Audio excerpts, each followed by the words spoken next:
창원을 비롯한 대부분 지방 산업단지들은 청년의 수도권 쏠림 현상으로 인력 수급에 어려움을 겪고 있습니다. 이런 가운데 청년들이 몰리는 지방의 산단들도 있는데요. 그 비결은 무엇일까요? 윤경재 기자가 현장을 다녀왔습니다. 문을 닫을 위기라는 창원 국가산단의 기업들. 젊은 사람을 구하기 어렵기 때문입니다. 보면 업을 접으려고 하는 중소, 중견기업들이 많은 거죠. 안 그래도 이제 투자 이런 것 좀 부담스럽고 한 상황에서 인력도 안 오고 하니 그냥 내 대에서 끝내자. 복합용지를 개발해 산단 안에 상업시설을 넣고 창원대로를 중심으로 문화 여가 공간을 만들고 모두 산단 환경을 개선해 청년 인력을 유치하기 위한 노력들입니다. 이런 노력들이 결실을 맺은 곳, 청년 인력들이 몰려드는 지방의 산단을 찾아가 봤습니다.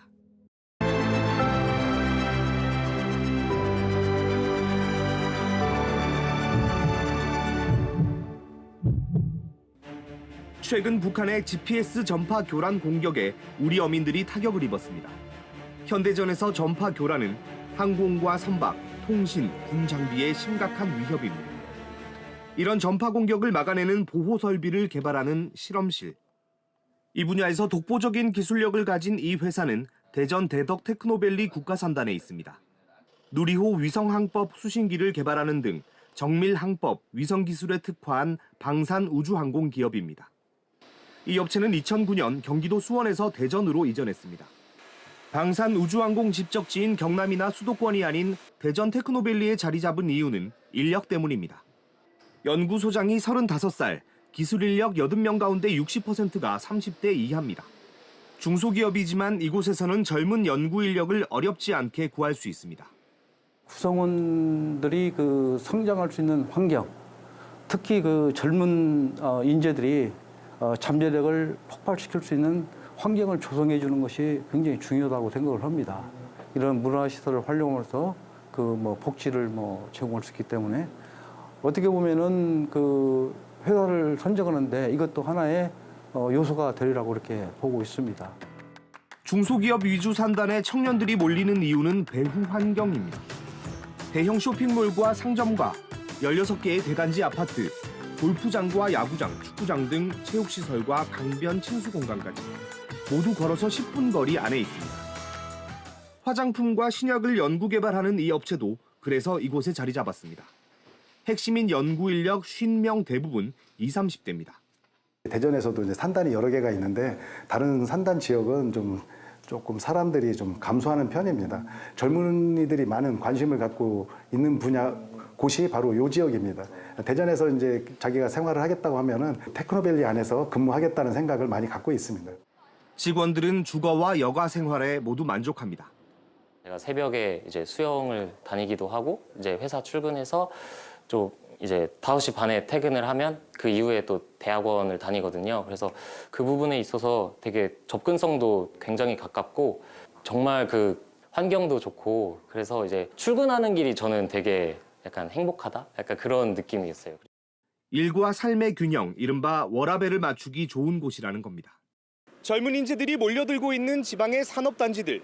단순히 일만 하는 곳이라기보다는 놀기도 좋은 곳이라는 공통점이 있었습니다.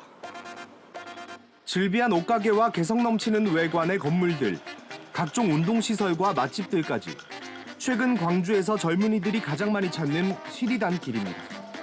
한국관광공사 추천 여행지로도 꼽힌 이곳은 광주 첨단 국가산단 곁에 있습니다. 산단 노동자들이 퇴근 뒤 도심을 찾는 것과 반대로 다른 지역 청년과 노동자들이 번화가를 찾아 산단 쪽으로 몰려들고 있습니다. 산업단지나 마트 같은 상업지구, 이제 아파트 같은 주거단지 이렇게 3가지 인프라가 이제 서로 근접하고 있어가지고 일하기도 쉽고 이제 살기도 쉽다 이렇게 생각을 해서 학교, 유치원 이런 것들도 다 집약되어 있어서 내가 40대가 돼서 이제 아이를 낳고 육아를 하더라도 살기 되게 편리할 것 같다는 생각. 1998년 만들어진 광주 첨단 국가산단의 입주 기업은 2,200여 곳. 하지만 공장 용지는 5분의 1에 불과합니다. 지원시설과 공공용지, 주거시설과 공원 녹지가 나머지 공간을 차지합니다. 산단 안에 대형 아파트 단지와 상권, 대학과 병원, 공원, 축구장, 야구장, 강변 캠핑장도 있습니다. 처음부터 직주 통합이 가능하도록 주거와 상권, 여가 시설을 담아 산단을 만든 건데 이게 청년들이 몰리는 원인으로 작용하고 있습니다. 근로자들이 뭐 먹고 자고 공부하고 일하고 뭐 이런 게 모든 게 가능하도록 설계된 단지가 되겠습니다. 그런 시설이 들어오고 그러면 청년들이 오고 또 마찬가지로 또 그런 시설도 들어오고 이게 선순환으로 되는 것 같아요. 대전과 광주의 두 산업단지는 직장과 주거, 여가를 함께 할 수 있는 쾌적한 환경을 앞세워 청년들의 수도권 쏠림 속에서도 자생력을 키워가고 있습니다.